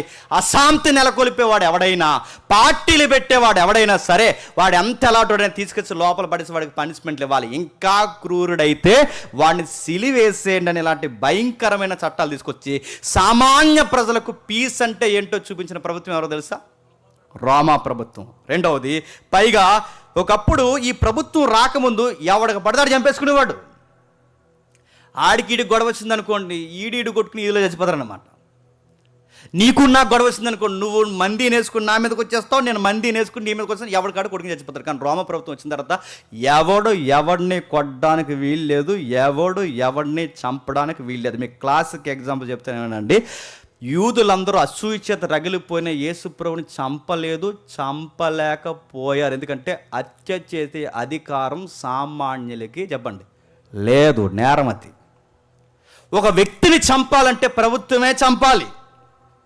ఎలా పడతారు చంపాలి? ఒకవేళ దొమ్మి కేసులో కొట్టిన తర్వాత విచారణ ఉంటుంది. ఒకవేళ ఇల్లీగల్గా ఎవడైనా చంపితే, మీకు క్రిస్మస్ టైంలో ఎస్టర్డే చెప్పినప్పుడు చెప్పాను, ఇల్లీగల్గా ఎవడైనా ఒక వ్యక్తిని చంపితే ఆ ఏరియాలో ఉన్న రాజుకు కూడా పనిష్మెంట్ ఇస్తారు. నువ్వు అధికారి ఉండి ఏం చేస్తున్నావు అక్కడ? వాళ్ళు అన్ని పనులు చేస్తుంటే అక్కడ నీ కింద ఎంతమంది అమాయకులు చనిపోతుంటే నువ్వేం చేస్తావు? ఆ గలలీలో ఉన్న వాళ్ళని చంపేసినప్పుడు ఒక అధికారిని తీసేసరిగా హిస్టరీలో మనం మాట్లాడుకున్నాం. మాకు నేను క్లాసే గుర్తులేదు, ఆ హిస్టరీ ఏం గుర్తుంటుంది అంటారా? మీరు గుర్తుపెట్టుకోండి. అంటే ఎలా పడతారో చంపక. అందుకే యేసుప్రభుని నిరికించడానికి ఏం చేస్తారో తెలుసా? యేసుప్రభుని నిరికించడానికి వ్యభిచారం చేస్తున్నామంటే ఎంగేజ్మెంట్ అయిన అమ్మాయి, బుద్ధి లేక అమ్మాయి చేసిన పని మనకు తెలుసు. వేరే ఒక అబ్బాయితో తప్పు చేస్తున్నప్పుడు అబ్బాయిని వదిలేసి అమ్మాయిని తెర మీద తీసుకొచ్చి, ఇదిగో మోసే ధర్మశాస్త్రం ప్రకారం వ్యభిచరించిన వారిని చంపేయమని ధర్మశాస్త్రం చెబుతుంది. మోసే ఇలా చెప్పాడు, నువ్వేమంటావు అన్నప్పుడు ఆ ధర్మశాస్త్రం ప్రకారం యేసుప్రభు గారికి ఏమన్నా మొదటి రాయి ఆ అమ్మాయి మీద వేస్తే, ఈ అమ్మాయిని చంపింది ఎవడరా అని ప్రభుత్వం ఎంక్వైరీ చేస్తే, ప్రభుత్వానికి బూసీలాగా ఇదిగో ఈయనే చంపేశారు, ఈయన అయాంలోనే అందరూ చంపేశారని ఈయన నేరస్తుని చేసి ఆ రోజు ప్రభుత్వానికి వ్యతిరేకంగా చేసేద్దామని ఎవరిని సీన్లోకి లాగారు చెప్పండి? ఆ అమ్మాయి మీద ప్రేమ ఉండి కాదు, ఆ వ్యభిచారం చేసిన మీద ప్రేమ ఉండి కాదు, యేసుప్రభు యొక్క బోధిందామని కాదు. వీళ్ళ పన్నాగాలు ఏంటంటే, ఒక వ్యక్తిని చంపితే ఆ వ్యక్తిని ప్రభుత్వం చంపుతుంది. మర్డర్ కేసు అన్నమాట. ఇప్పుడు చెప్పండి, రోమ్ కాలంలో, రోమా సామ్రాజ్యం టైంలో ప్రపంచానికి శాంతి సమాధానం. హత్యలు ఎలా పడతాలు చేయకూడదు అబ్బాయి. ఎవడైనా ఎవడినైనా కొట్టినా, ఎవడైనా ఎవడినైనా చంపినా మా చట్టంలో ప్రతి ఒక్కడికి భయంకరమైన శిక్ష, బహిరంగంగా సిలువలేస్తామని చెప్పి ఆ రోజుల్లో ఎప్పుడైతే భయపెట్టారో భయపడిపోయారు ఆ టైంలో. నెక్స్ట్ తర్వాత ఏం చేస్తారో మనకు తెలుసు. ఆ తర్వాత అపోస్తుల కాలంకి వచ్చేసరికి ఎవరిని పడితే వాళ్ళని ఆటంకపరిచి చంపడానికి వీల్లేదు కనుక పౌలు, అపోస్తులు బహిరంగంగా డేరుగా సునగోగుల్లోకి వెళ్ళి వాళ్ళ ముఖాల మీద మీ భక్తి తప్పన్నా వీళ్ళు ఏం అనలేకపోయారంటే కారణం ఏంటి చెప్పనా? చట్టం. పౌలు వెళ్ళి మీ ధర్మశాస్త్రంలో మీరు పాటిస్తున్న తప్పన్నా ఇలా కారాల మిరియాలు నూరేసి పళ్ళు నూరేశారు తప్ప పౌలుని ఏమైనా అనగలిగారా? అపోస్తుల్ని కొట్టి వదిలేశారు తప్ప చంపగలిగారా? చావు దెబ్బలు కొట్టి దొమ్మి కేసు పెట్టి పోతపోయింది అనుకున్నారు తప్ప పూర్తిగా చంపగలిగారా? ఎందుకు చేయలేకపోతే తెలుసు? దానికి కారణం ఒకటే. దానికి కారణం ఏంటంటే వాళ్ళ చట్టాలు ఏవైతున్నావో ఆ చట్టం ప్రకారం ఎవరిని పడితే వాళ్ళని చంపకూడదు. రెండవది, రోమీలు ఇంకా మంచి పని చేసింది ఏంటంటే గుర్తుపెట్టుకోండి, రోడ్స్ బాగా వేస్తారు. ఇప్పుడు చెప్పండి, ఎవడు ఎక్కడికి పోయినా, ఎవడెక్కడ ఏ సమాధానం చెప్పుకున్నా, ఎవరెక్కడ ఎలాంటి బోధన చేసుకున్నా చంపడానికి వీల్లేదన్నప్పుడు ఈ యొక్క చట్టాన్ని బాగా ఉపయోగించుకుంది ఎవరు చెప్పండి? అపోస్తులు. ఇప్పుడు అడుగుతున్నాను, ఇదే టైంలో, ఇదే కాలంలో అపోస్తులు లేదా నువ్వు నేను ఉండి, మనమే అపోస్తులమై ఉండి సరిగ్గా బైబిల్ పట్టుకుని అరబ్ సెంటర్లో నిలబడి సువార్త చెప్పు, ఇంకా ఇంకా పాకిస్తాన్ నడివీధుల్లో సువార్త చెప్పు, ఆఫ్ఘనిస్తాన్ నిలబడు. అక్కడి వరకు ఎందుకు? ఇజ్రాయెల్లో ఓల్డ్ సిటీ అని ఉంటుంది, ఆ ఏరియాలో బైబిల్ని పట్టుకుని నజరేయుడైన యేసు అని చెప్పు, దారిని పోడు చెంప చెల్లుని కొడతాడు. ఇప్పటికీ అడుగుతున్నాను, ఈరోజు ఫ్రీడమ్ ఉందనుకుంటున్నాం కానీ అసలు ఫ్రీడమ్ ఇదిగా చెప్పండి. మొదటి శతాబ్దంలోనే ఫ్రీడమ్ ఎక్కువ ఉంది. ఎందుకంత ఫ్రీడమ్ దేవుడు సెట్ చేశాడంటే చెప్పండి, తన కుమారుని సువార్త ప్రపంచవ్యాప్తంగా దేవుడు అందించాలనుకున్నాడు. తన కుమారుని పుట్టుకను అపోస్తుల ద్వారా అందించాలనుకున్న తర్వాత వాళ్ళు చేసిన మంచి పని ఏంటంటే రోడ్స్, రోమిలు వేసిన రోడ్లు వస్తుందా? వాళ్ళు చేసిన మంచి పని బాగా వినండి. రాజకీయం డెవలప్ చేశారు, సంస్కృతిని డెవలప్ చేశారు, శాంతి సమాధానం డెవలప్ చేశారు. 4వది రోడ్స్ డెవలప్ చేశారు. రోడ్లకి సువార్తకి సంబంధం ఏంటి? ఎందుకంటే పట్టణాలు బాగా డెవలప్ చేసిన తర్వాత ఈ పట్టణం నుండి ఆ పట్టణానికి వేగంగా ఈజీగా సువార్తను అందించాలి అంటే రోడ్డు మార్గం బాగుండాలి. రోమిల కాలంలో సామెత ఉంది, all roads lead to Rome అని. అన్ని రోడ్లు అక్కడికి వెళ్తాయంటే ఎక్కడికి? రోమ్కే. అది చూడండి, ఈ రోజుల్లో రోడ్లు మనం వేస్తున్నాం, ఆ రోజుల్లో చూడండి వాళ్ళు ఎన్ని లేయర్స్ వేస్తున్నారు చూడండి. లేయర్స్ వేసి అంటే రాళ్ళన్నీ బేర్చి దానికి ఒక వాల్ కట్టి దానికి ఒక డ్రైనేజ్ సిస్టమ్ పెట్టి ఆ రాళ్ళన్నీ బేర్చి ఎక్కడెక్కడ అంటే దేశానికి రాష్ట్రానికి పట్టణానికి కలిపి రోడ్లు వేశారంట వాళ్ళు. సరిగ్గా రోడ్లు రోమా ప్రభుత్వానికి ఉపయోగపడ్డాయి లేదా నాకు ఏది కానీ చెప్పండి, సువార్తకు బాగా ఉపయోగపడ్డాయి. వాళ్ళు చేసుకున్న చట్టాలు వాళ్ళ ప్రభుత్వానికి ఉపయోగపడ్డాయి లేదా నాకు తెలియదు కానీ చెప్పండి, సువార్తకు బాగా ఉపయోగపడ్డాయి. ఆ రోజు వాళ్ళు వేసిన రోడ్లు, వాళ్ళ యొక్క టెక్నాలజీ ఆ సిటీస్లోకి వేగంగా వెళ్ళి ఆ నడి వీధుల్లో సంత వీధుల్లో నిలబడి దాన్నే డయస్గా రోడ్ షోగా మార్చుకుంది ఎవరు తెలుసా? అపోస్తులు. అక్కడే ఇంకా మీటింగ్ మనకులాగా డయాస్ వేసి మనకులాగా కార్పెట్లు అలాంటి ఏమీ లేవు. పౌలు అక్కడే నిలబడేవాడు, అక్కడే మాట్లాడేవాడు, రోడ్ షోగా మార్చేసేవాడు పౌలు గారు. ఇప్పుడు చెప్పండి, రోడ్స్ కూడా సువార్త కొరకే దేవుడు వేయించాడంటే ఎస్. మనం అనుకుంటాం దేవుడు ఏం చేస్తున్నాడంటే అన్నీ ఆయనే. గుర్తుపెట్టుకోండి, మనకు గట్టిగా తెలిసే మన చరిత్ర ఏం తెలుసు అంటే అశోకుడు రోడ్డు పక్కన చెప్పండి, అదే తెలుసు మనకు. అశోకుడు కూడా ఏమో కానీ నాకు తెలిసిన చరిత్ర చెప్తున్నాను. రోడ్ల పక్కన మనం సెట్లు వేసాం, ఆయన ఏకంగా చెప్పండి మొత్తం హిస్టరీకి సెట్టింగ్ వేసాడు. ఆయన మొత్తం సెట్ చేశాడు. ఆయన అంటే అపోస్తులు వచ్చి సువార్తకి వెళ్ళడానికి రోడ్లు వేయించాడు. అపోస్తులు వచ్చి స్వేచ్ఛగా సువార్త చెప్పడానికి స్వేచ్ఛ అనే చట్టాలు చేశాడు. అపోస్తులు వచ్చి ఏ దేశమని వెళ్ళి ఏ పనన్నా చేసుకుని ప్రభు అయిన యేసుక్రీస్తువును ప్రకటించడానికి కొత్త చట్టాలు తెర మీదకి తీసుకొచ్చాడు. మరో ముఖ్యమైన పాయింట్ నేను ముగిస్తాను. అన్నిటికన్నా ముఖ్యమైనది రోమ్ ఆర్మీ. వాళ్ళ డిపార్ట్మెంట్ చాలా సిస్టమేటిక్గా ఉంటుంది. రోమ్ ఆర్మీ ఏదైతుందో వాళ్ళట సామాన్య పౌరులకి ఇబ్బంది కలగకూడదని సెక్యూరిటీ ఇచ్చేవారట. కొన్ని వేల మంది అలా పౌల మీద పగబెట్టేస్తే, కొన్ని వేల మంది పౌల మీద పగబెట్టి 25,000 మంది, సుమారు 30,000 మంది పౌల మీద పగబెట్టేస్తే పౌలు గారికి డయాస్ ఇచ్చి చిట్ట చివరిగా నీ సొంత ప్రజలతో ఏమన్నా మాట్లాడుకుంటావేమో మాట్లాడుకో అంటే ఆ టైంలో కూడా ఈ పెద్ద మనిషి పౌలు ఏమన్నా తెలుసా? నా సహోదరులారా, ఎబ్రీలారా, మన తండ్రి అయిన అబ్రహాము ఏం చేశాడు మీకు గుర్తుందా? మన ప్రభు అయిన యేసుక్రీస్తు వారి యొక్క సంగతి మీకు తెలుసని అన్ని వేల మందికి భయం లేకుండా ఆ డయాస్ మీద సంఖ్యలు వేసుకుని చెప్పగలిగాడంటే అక్కడ పౌలు గారికి రాయి కూడా తగలకుండా సెక్యూరిటీ ఇచ్చింది ఎవరు చెప్పండి? Rome army. దేవుడు ఆర్మీని ఉపయోగించాడు, దేవుడు కల్చర్ను ఉపయోగించాడు, దేవుడు జీవులను ఉపయోగించాడు, దేవుడు రోడ్స్ను ఉపయోగించాడు. దేవుడు ఒక్కటి రెండు కాదు, ఏ విధంగా మీరు చూడండి, సముద్రం మీద ఆ రోజు ప్రయాణాలు చేస్తే సముద్రపు దొంగలు ఉండేవారు. సముద్రం మీద ప్రయాణం చేస్తే సముద్రపు దొంగలు ఉండేవారు. ఆ సముద్రపు దొంగల నుండి పౌలు గారిని రోమ్ పట్టణం వరకు తీసుకెళ్లాలంటే పౌలు గారికి సెక్యూరిటీ ఇచ్చింది ఎవరు చెప్పండి? Rome army. మీరు చూడండి, దేవుడు చట్టాన్ని ఉపయోగించాడు, పోలీసులను ఉపయోగించాడు, దేవుడు జీవస్ను ఉపయోగించాడు, దేవుడు కల్చర్ను ఉపయోగించాడు. దేవుడు 1-2 కాదు, చివరికి కాలాన్ని సంపూర్ణం చేసి దేవుడు లాంగ్వేజ్ను కూడా ఉపయోగించాడు. ఇప్పుడు చెప్పండి, గ్రీకులే గనక ప్రపంచాన్ని పరిపాలించకపోతే వన్ స్లాంగ్ అనేది వస్తుందా? గ్రీకులు ప్రపంచాన్ని పరిపాలించాలి. యేసుప్రభువు వారి బోధ ఎంతసేపు చేసినా దేనిలో చేశారు చెప్పండి? గ్రీకులోనా? కథంతా ఆయనకి ఈవిడ ఏమైంది అన్నారంట. ఆవిడ ఎవరన్నా అడగండి, ఈయన ఎవరన్నా అడగండి.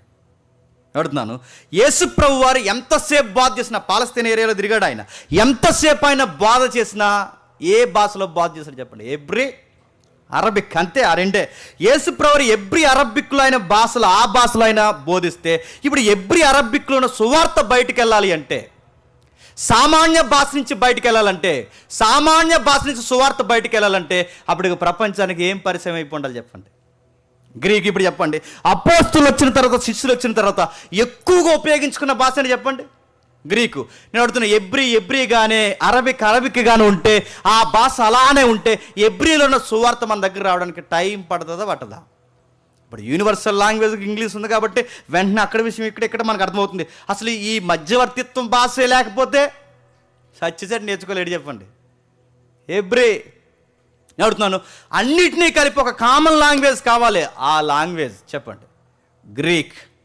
ఇప్పుడు చెప్పండి, దేవుడు భాషను ఉపయోగించాడు, దేవుడు చట్టాన్ని ఉపయోగించాడు, దేవుడు అన్నిటికన్నా ముఖ్యంగా గ్రీకుల ఫిలాసఫీని కూడా ఉపయోగించాడు. ఫిలాసఫీ మీకు తెలుసుగా? ఫిలాసఫీ అంటే లాజిక్ అడిగారు, రియాలిటీ ఏంటని అడిగారు. గ్రీకులు వచ్చేంతవరకు ఫిలాసఫీ అడగ తెలియదు. ఫిలాసఫీ అంటే తెలుసు కదా, రియాలిటీ కావాలి, ప్రాక్టికల్గా కావాలి. అప్పటి వరకు మూఢనమ్మకాలు ఎక్కువ. వాన ఆడుతుందంటే వాన ఒక దేవత, సూర్యుడు వస్తుందంటే సూర్యుడు ఒక దేవత, అన్ని దేవతలే. భూమి ఒక దేవత, ఆకాశం ఒక దేవత, అన్నీ దేవతలే. కానీ గ్రీకులు వచ్చిన తర్వాత వాళ్ళ ఫిలాసఫీని, థియాలజీని డెవలప్ చేసి, భూమి తిరుగుతున్న భూమి దేవత ఎలా అవుద్ది? ఇది రియాలిటీ. ఈస్తున్న గాలి దేవత ఎలా అవుద్ది? అదొక రియాలిటీ. నీరుని దేవతకి ఎలా కొలవాలి, దాన్ని విభజించాలి, ఇదొక రియాలిటీ. అంటే లాజిక్ అడిగి మూఢనమ్మకాలకి పులు స్టాప్ పెట్టిన వారు మెజారిటీ వ్యక్తులు ఎవరో తెలుసా? గ్రీకులు. అందుకే వారిని జ్ఞానులు అంటాడు బైబిల్లో. ఎవరు? జ్ఞానులు. అందుకే జ్ఞానులు, గ్రీకులు జ్ఞానం ఎదుగుతున్నారు, యూదులు చెప్పండి సూచక్రియలు అడుగుతున్నారు. కొరింథీ పత్రికలో అంటారు కదా, గ్రీకులు జ్ఞానం అడుగుతున్నారు, యూదులు సూచక్రియలు అడుగుతున్నారు. అంటే గ్రీకులు ఎప్పుడు ఏమి ఎదుగుతారు చెప్పండి? జ్ఞానం కావాలి, లాజిక్ కావాలి, రియాలిటీ కావాలి. వారు ఏది పడితే ఆ విషయాన్ని నమ్మరు, వాళ్ళ మూఢనమ్మకాలను నమ్మరు, వాళ్ళకి రియాలిటీతో వివరణ ఉండాలి. అలాంటి వివరణ గ్రీకులు కోరుకుంటారు కనుక గ్రీకులు ఫిలాసఫీని దేవుడు ఎందుకు అంగీకరించాడంటే, మూఢనమ్మకాలకి చెక్ పెట్టించి, మూఢనమ్మకాలకి పులి స్టాప్ పెట్టించి, ప్రభు అయిన యేసుక్రీస్తు వచ్చే సమయానికి మూఢనమ్మకాలు తగ్గించి రియాలిటీ ఇదని చూపించడానికి దేవుడు దేన్ని ముందస్తుగా పరదేశాడు తెలుసా? ఫిలాసఫీ. గుర్తుపెట్టుకోండి, గ్రీకుల ఫిలాసఫీలో రియాలిటీ, లాజిక్ అంటే ఏంటో పబ్లిక్ అర్థమయ్యేలా గ్రీకుల ద్వారా వచ్చింది. ఇది లాజిక్. అందుకే సువార్త చెప్తున్నప్పుడు సువార్తకి ఎవిడెన్స్లు ఉన్నాయి, సువార్తకి గొప్ప ఆధారాలతో నిరూపణ అపోస్తులు చేశారు. ఇదంతా ఎందుకంటే ఫిలాసఫీని దేవుడు ఉపయోగించాడు, రోడ్స్ని దేవుడు ఉపయోగించాడు, చట్టాలను దేవుడు ఉపయోగించాడు, అధికారాలను దేవుడు ఉపయోగించాడు, చక్రవర్తిని దేవుడు ఉపయోగించాడు. ఇవన్నీ దేవుడు ఎందుకు ఉపయోగించాడంటే, కాలము సంపూర్ణమైనప్పుడు చెప్పండి తన కుమారుని ఇలా లోనికి పంపించాడు. ఇన్ని టైం లైన్స్ దేవుడు సెట్ చేశాడు ప్రభు అయిన యేసుక్రీస్తు వారు పుట్టే సమయానికి. నేను చివరిగా ముగిస్తున్నాను. యూదుల మతాన్ని కూడా అనుకూలంగా మార్చాడు. యూదుల మతం అంటే, యూదుల మతాల్లో ఎక్కువ వాళ్ళు కూడుకునేది, మనం ప్రతి ఆదివారం ఇక్కడ కూడుకుంటున్నాం. యూదులందరూ ఒక దిక్కును కూడుకుంటారు, దాని పేరు సునగోగు. ఏంటది? సునగోగు. ఈ సునగోగులో వాళ్ళు చెప్పిన మంచి సిద్ధాంతాలు తెర మీదకి వచ్చాయి. అప్పటి వరకు దేవుళ్ళ సంస్కృతి. సునగోగులో దేవుళ్ళు ఉండరు, దేవుడు ఒక్కడన్న బోధ సునగోగులో దేవుడు వాళ్ళ ద్వారానే బోధించడం స్టార్ట్ చేశాడు. వాళ్ళకి తెలిసినా తెలియకపోయినా పాత నిబంధన చదివిన తర్వాత వాళ్ళకి మెస్సయ్య వస్తాడని ఎదురు చూస్తారు. అందుకే చూడండి, అపోస్తులు సువార్త బాగా ఉపయోగించడానికి వాళ్ళు ఉపయోగించుకున్న ప్రాంతాలు ఏంటో తెలుసా? సునగోగులే. పౌలు బాగా ప్రతి శ్రాంతి దినం సువార్త చెప్పడానికి ఉపయోగించుకున్న డయాస్లేని చెప్పండి? సునగోగులే. సమాజ మందిరం అంటారు దాన్ని. పౌలు సమాజ మందిరానికి 3 శ్రాంతి దినాన్ని వెళ్ళని చదువుతంగా అదే ఇది. ఇప్పుడు చెప్పండి, సునగోగులను ఉపయోగించుకున్నాడు, రకరకాల సునగోగులను ఎందుకు ఉపయోగించుకున్నాడు అంటే గుర్తుపెట్టుకోండి, ఒక్కడే దేవుడు అని తెలియాలి, రెండవది మెస్సయ్య వస్తాడని తెలియాలి. ఈ పాయింట్స్ యూదులకే కాదు అన్యులకు కూడా తెలియదు. మరి సునగోగుల్లోకి అన్యులు రానివరుగా అంటే, ఇది సునగోగు అనుకోండి, ఇది సమాజ మందిరం, కూడుకునే సమాజ మందిరం అనుకోండి, దీనిలోకి రానివ్వరు. అన్యులు ఎక్కడ ఉంటారంటే, ఆవరణం బయట ఉంది చూసారా, అక్కడ ఉంటారు.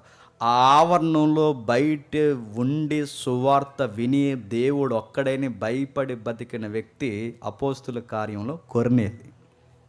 ఎవరు? మీకు అర్థమవుతున్నాయి ఇవన్నీ? రేపైనా అర్థం కాకపోతే ఓకే.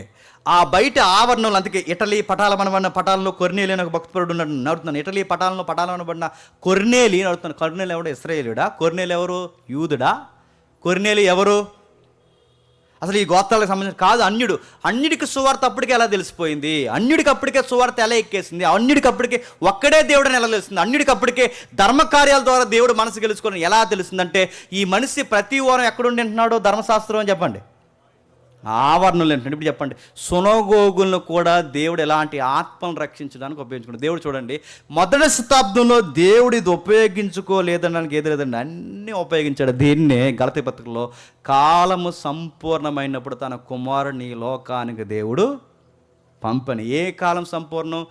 పొలిటికల్ సైన్స్ సంపూర్ణమైంది చెప్పండి, హిస్టరీ సంపూర్ణమైంది చెప్పండి, రోడ్స్ సంపూర్ణమైంది చెప్పండి, రిలీజియన్స్ సంపూర్ణమైనది, ఇంకా చెప్పండి, నాకు గుర్తురావట్లేదు, కల్చర్ సంపూర్ణమైంది, ఇంకా అన్నీ సునగోగులు, బోధ అన్నీ సంపూర్ణమైనవి. ఇవన్నీ దేవుడు పరిచిన తర్వాత తన కుమారుని ఇళ్లలోనికి రప్పించి సరిగ్గా టైంలో అపోస్తుల్ని చెప్పండి అంబాసిడర్స్గా పంపించాడు. ఎలా అండి? మీరు భూదిగంతాల వరకు సువార్త చేయండి, భూదిగంతాల వరకు సువార్త చేయండి అని దేవుడు కమాండ్ ఇచ్చాడంటే, వాళ్ళ బయలుదేరే సమయానికి ప్రపంచాన్ని సెట్ చేసింది ఎవరు చెప్పండి?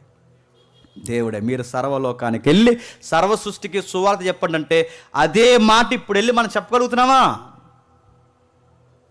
5-6 సంవత్సరాల నుంచి పిలుస్తున్నారు నన్ను కువైట్ రమ్మని, దుబాయ్ రమ్మని, ఇజ్రాయెల్ రమ్మని, ఆస్ట్రేలియా రమ్మని, యుఎస్ఏ రమ్మని అడుగుతున్నాను. ఏది? పాస్పోర్ట్ నహీ హై. వాళ్ళు ఏసీ ఇవ్వడానికి రెడీగా ఉంటారు. నాకు పాస్పోర్ట్ లేనప్పుడు ఏసీ ఏం చేసుకోండి నేను? ఎందుకు నాకు పాస్పోర్ట్ లేదంటే, నేను గవర్నమెంట్ ఎంప్లాయీని కనుక అంత ఈజీగా నాకు ఈ అబ్జెక్షన్ సర్టిఫికేట్ కావాలి, నాకు దాన్ని ఎన్ఓసి. నాకు ఎన్ఓసి ఎవరు? ఎందుకంటే గవర్నమెంట్ ఎంప్లాయీ ఇండియా దాటి బయటకు వెళ్ళాలంటే మా సుపీరియర్ ఆఫీసర్ నాకు పర్మిషన్ ఇవ్వాలి. నాకు పర్మిషన్ ఎవరు? ఎందుకు ఎవరంటే, నేను ఉద్యోగం ఎక్కడ తిరుగుతుంటే నాకు ఎక్కడ ఇస్తారు? అప్పుడప్పుడు వెళ్ళి కనబడుతున్నాను, చిన్న చిన్న ఉంటే చేసుకుని వస్తున్నాను తప్ప, పరిపూర్ణంగా ఉద్యోగంలో ఉంటే ఎన్ఓసి ఇస్తారు. ఎన్ఓసి ఇచ్చిన తర్వాత మళ్ళీ నేను బయటకు వెళ్ళడానికి మళ్ళీ నాకు పర్మిషన్ కావాలి. నేను ఎలా ఫారెన్ వెళ్తాను, ఫారెన్ ఎందుకు వెళ్తాను అంటే మళ్ళీ ఇప్పుడు ఏదో అబద్ధం అండి. ఈ అబద్ధాలు ఎవడు ఆడతాడు? అందుకే నన్ను తీసేయండి నా ఉద్యోగం నుంచి అంటున్నాను. 2 సంవత్సరాల నుంచి నన్ను తీరు. చేస్తానన్నవాడిని ఏమో తీసేస్తారు, దాన్ని తీసేయండి రా బాబా అన్నవాడిని ఏమో తీరు. ఎంత టెక్నాలజీలో, ఎంత వేగంలో, ఎంత ట్రావెలింగ్ టైంలో కూడా ఏరియాకి వెళ్ళి సువార్త చెప్పడం ఎంత కష్టం మనకైతే, ఈ టైంలో అపోస్తులు ఉంటే సువార్తకి అనుకూలమైన కాలమా ఇది చెప్పండి. అందుకే దేవుడు అన్నాడు, కాలము సంపూర్ణమైనప్పుడు, కాలము సంపూర్ణమైనప్పుడు తన కుమారుని పుట్టించాడు, అపోస్తులను పుట్టించాడు, సువార్తను ప్రపంచం మీద చెప్పండి వెదజల్లేశాడు. అంతే. ఆ రోజు ఆ టైంకి వాళ్ళు సువార్త తీయగలిగారు కనుకే ఇండియాకట మొదటి శతాబ్దంలోనే సువార్త, అంటే ఇండియాకు సువార్త వచ్చిన వయసు ఎంత తెలుసా? 2000 సంవత్సరాలు. అంటే తోమా మొదటి శతాబ్దంలో వచ్చాడు. 2వ శతాబ్దానికే సిరియన్ బాప్టిస్ట్ చర్చ్లు కేరళలో కట్టారు. మీకు ఎయిర్పోర్ట్ల హిస్టరీ మీకు తెలుసో లేదో, అప్పుడప్పుడు మనకి అప్పుడప్పుడు ఫేస్బుక్లో, ఇన్స్టాలో మనకు వస్తుంటే, మొట్టమొదటి ఎయిర్పోర్ట్ కట్టడానికి గవర్నమెంట్ ప్లేస్ అడిగితే ఆ ప్లేస్ ఎవరిచ్చారు చెప్పిన? క్యాథలిక్ చర్చ్ ఇచ్చింది ఎయిర్పోర్ట్ స్థలం. ఆ చర్చ్ పేరు ఏంటో చెప్పిన? Syrian Baptist church. గుర్తుపెట్టుకోండి, క్యాథలిక్ చర్చ్. అంటే మొదటి శతాబ్దంలోనే దేవుడు కేరళ వరకు సువార్త తెచ్చాడు, మొదటి శతాబ్దంలోనే ఇండియాలో సువార్త తెచ్చాడు, మొదటి శతాబ్దంలోనే పశ్చిమ దేశాల వరకు సువార్తని, నడి భాగాల వరకు సువార్త యాప్ చేశాడు. ఎందుకు ప్రభు ఇదంతా చేసావంటే, చట్టాలు నేను రెడీ చేశాను అన్నాడు, భాషను నేను రెడీ చేశాను అన్నాడు. అందుకే అక్కడ వారు ఇక్కడికి వచ్చిన భాష వల్ల ఏమి ఇబ్బందులు రాలేదు వాళ్ళకి, అక్కడ వాళ్ళు ఇక్కడికి వచ్చిన సంస్కృతి వాళ్ళకి ఏమి ఇబ్బంది రాలేదు, వాళ్ళు అక్కడ వారు ఇక్కడికి వచ్చిన వాళ్ళకు రోడ్లు మార్గాలు ఇబ్బంది లేవు, అన్నిటినీ దేవుడు చెప్పండి సెట్ చేశాడు. ఆ రోజుల్లోనే ఖండాలు దాటి వాడ ప్రయాణం జరుగుతుందంటే, వాడలు కట్టుకునే నాలెడ్జ్ కూడా దేవుడు ప్రపంచానికి ఎందుకు ఇచ్చాడు చెప్పనా? సువార్త కోసం ఇచ్చాడు.